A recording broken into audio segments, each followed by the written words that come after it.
چین کا امریکہ ایران جنگ بندی کے لیے پاکستانی کوششوں کی بھرپور حمایت کا اعلان۔ ترجمان چینی وزارت خارجہ کا کہنا ہے بیجنگ ان تمام کوششوں کی حمایت کرتا ہے جو کشیدگی میں کمی لائے۔ طاقت کا استعمال کسی بھی مسئلے کا حل نہیں، تمام فریقین مذاکرات کی میز پر آئیں۔ اس وقت جنگ بندی اور امن مذاکرات سب سے اہم کام ہے۔ مشرق وسطی میں امن، بحری تجارتی گزرگاہوں کا تحفظ عالمی برادری کے مشترکہ مفاد میں ہے۔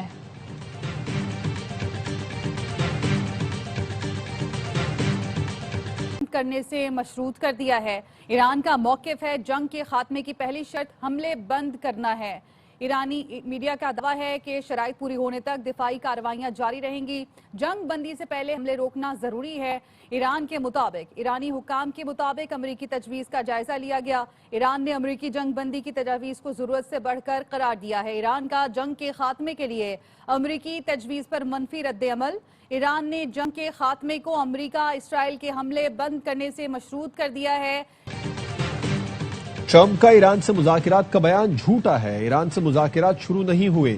معروف امریکی صحافی کرسٹین امنپور کا انکشاف۔ بتایا white house of the record تسلیم کر چکا ہے کہ ایران سے امن مذاکرات مکمل طور پر جاری ہیں۔ ایران بھی مذاکرات کی باتیں مسترد کر رہا ہے۔ ایرانی کہہ رہے ہیں ان بیانات سے صدر ٹرمپ ممکنہ طور پر شیئر مارکیٹ کے ساتھ کھیل رہے ہیں۔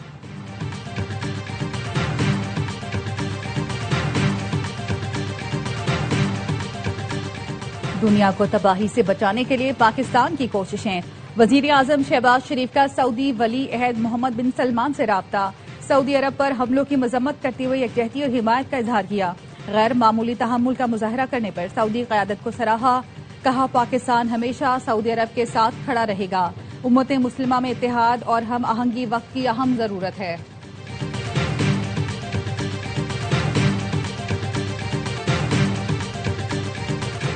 اور وزارت مذہبی امور نے حج پروازوں کا شیڈول جاری کر دیا۔ پاکستان سے پہلی حج پرواز 18 اپریل کو روانہ ہوگی۔ سرکاری حج اسکیم کے تحت 468 پروازوں سے عازمین کو حجاز مقدس پہنچایا جائے گا۔ پاکستان ایران اور امریکہ کے درمیان مذاکرات کی کوششیں کر رہا ہے۔ امید ہے اقدامات جنگ بندی کرانے میں مددگار ثابت ہوں گے۔ پاکستان میں ایرانی سفیر رضا میری کی ایرانی نیوز ایجنسی سے گفتگو۔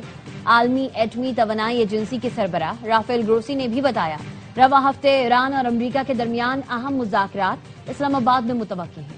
امریکی میڈیا کا کہنا ہے امریکہ کی جنگ بندی کی تجاویز ایران کو موصول ہو گئیں۔ عرب نیوز کے مطابق بھی امریکہ کی جنگ بندی کی تجویز ایران تک پہنچا دی۔ امریکی اخبار نیو یارک ٹائمز کا کہنا ہے امریکہ نے جنگ کے خاتمے تک کے لیے ایران کو 15 نکاتی منصوبہ بھیجا۔ مقصد جنگ سے نکلنے کا راستہ تلاش کرنا ہے۔ پاکستان، مصر اور ترکیہ ثالثی میں کردار ادا کر رہے ہیں۔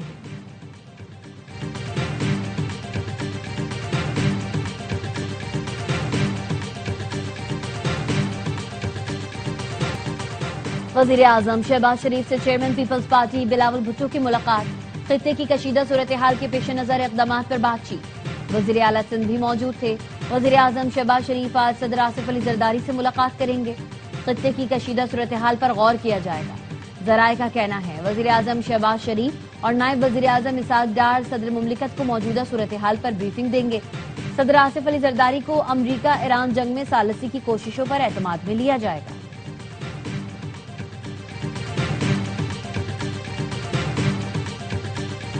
وفاقی حکومت کا پیٹرولیم مصنوعات کی قیمتیں بڑھانے کے بجائے ترقیاتی بجٹ میں 100 ارب روپے کمی کی تجویز۔ ذرائع کا کہنا ہے رواں مالی سال کا ترقیاتی بجٹ 1000 کے بجائے 900 ارب روپے کیے جانے کا امکان ہے۔ رقم ایمرجنسی ریلیف پر خرچ کی جائے گی۔ اقدام سے مالیاتی خسارہ قابو کرنے میں مدد ملے گی۔ وفاق کا خطے کی صورتحال اور کفایت شماری مہم کے باعث NFC فنڈز پر نظر ثانی کا فیصلہ۔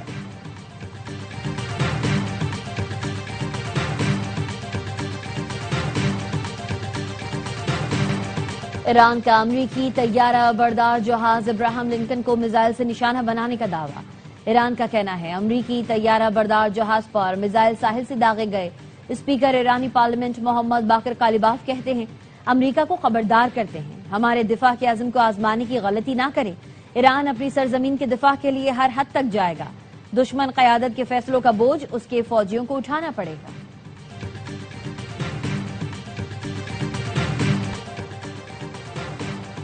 اسرائیل کی ایران کے بوشہر پاور پلانٹ پر بمباری۔ ایٹمی توانائی کے ادارے کا کہنا ہے کوئی مالی یا تکنیکی نقصان نہیں ہوا۔ IAEA نے جوہری بجلی گھر پر دوبارہ حملے کی تصدیق کی. جنوبی تہران میں 12 افراد شہید اور متعدد زخمی ہو گئے. اصفہان پر بمباری سے مارکیٹس اور ریسٹورنٹس تباہ ہو گئے. ایران نے بھی اسرائیل پر میزائلوں کی بارش کر دی. اسرائیلی دارالحکومت دھماکوں سے گونج اٹھا. عمارتوں گاڑیوں کو شدید نقصان. پاسداران انقلاب نے اسرائیلی فوج کے کمرشل، لاجسٹک اور سپورٹ مراکز کو بھی نشانہ بنایا. حملوں میں ایک شخص ہلاک، 12 افراد زخمی ہوئے. لوگ خوفزدہ ہو کر بنکرز میں چھپ گئے.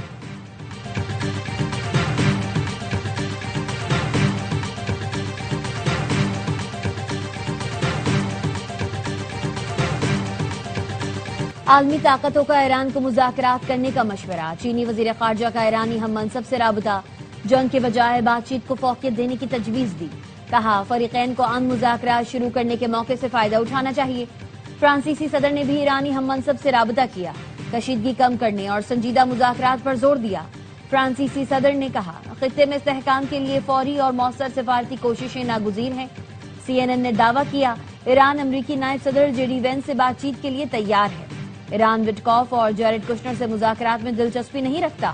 ایران کی جانب سے پیغام بیک چینلز کے ذریعے امریکہ تک پہنچا دیا گیا. امریکی حکام نے کہا ایران کو وہ شخص قبول کرنا ہوگا جسے ٹرمپ تعینات کرے.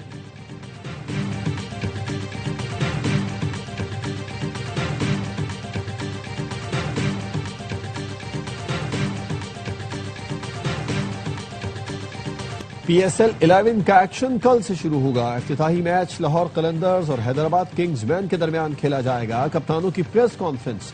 کپتان کراچی کنگز ڈیوڈ وارنر نے کہا کہ اس سال کچھ نئے باصلاحیت کھلاڑیوں کو شامل کیا ہے. کپتان لاہور قلندرز شاہین آفریدی کا کہنا تھا اعزاز کا دفاع کریں گے. کپتان پشاور زلمی بابر اعظم نے کہا کراؤڈ کی کمی محسوس ہوگی مگر بہترین کارکردگی دکھائیں گے.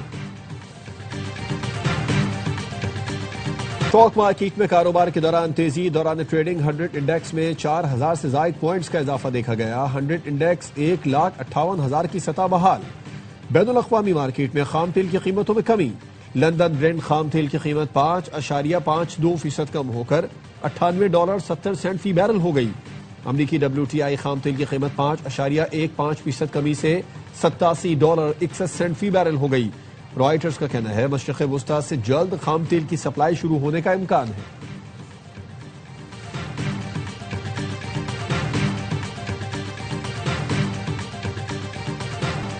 سونے اور چاندی کی قیمتوں میں اضافہ. فی تولہ سونے کی قیمت 15,200 روپے بڑھ کر 4,79,262 روپے ہو گئی. 10 گرام سونے کی قیمت 13,031 روپے بڑھ کر 4,10,889 روپے ہو گئی. عالمی مارکیٹ میں فی اون سونا $152 اضافے سے $4,565 کا ہو گیا. فی تولہ چاندی 370 روپے اضافے سے 7,824 روپے کی ہو گئی.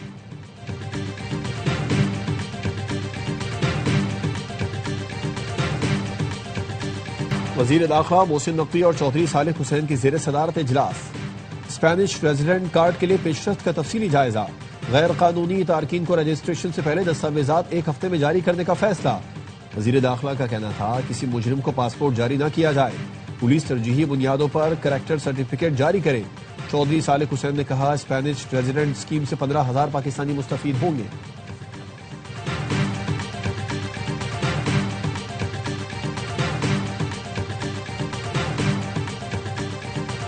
پاکستان میں بھارتی عدالتوں سے کشمیری رہنماؤں کو سنائی گئی سزائیں مسترد کر دی. آسیہ اندرابی کو عمر قید کی سزا کی شدید مذمت. ترجمان دفتر خارجہ نے کہا آسیہ اندرابی کے ساتھیوں کو 30 سال قید کی سزا سنانا انصاف کا قتل ہے. بھارتی عدالت کا فیصلہ انسانی حقوق کی سنگین پامالی ہے. بھارت کالے قوانین کے ذریعے کشمیریوں کی آواز دبانے کی کوشش کر رہا ہے. پاکستان کا عالمی برادری اور اقوام متحدہ سے نوٹس لینے کا مطالبہ. کہا بھارتی اقدامات خطے میں کشیدگی بڑھانے کا باعث بن رہے ہیں. امن و استحکام کی کوششوں کو نقصان پہنچا رہے ہیں.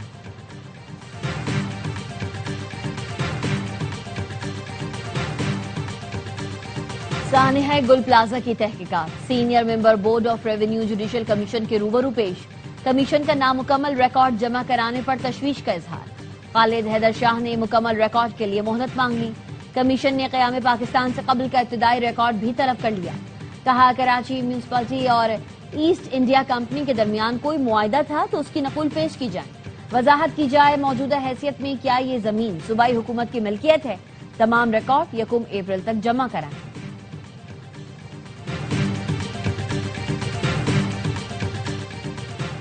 مغربی ہواؤں کا سلسلہ اثر دکھانے لگا، چمن سمیت بلوچستان کے مختلف علاقوں میں بارش، کراچی سمیت سندھ میں آج سے 29 مارچ تک تیز ہواؤں کے ساتھ بارش کا امکان، خیبر پختونخوا، پنجاب، گلگت بلتستان اور آزاد کشمیر میں 30 مارچ تک بارشوں کی پیش گوئی، مختلف علاقوں میں موسلادھار بارش کے باعث فلش فلڈنگ کا خدشہ۔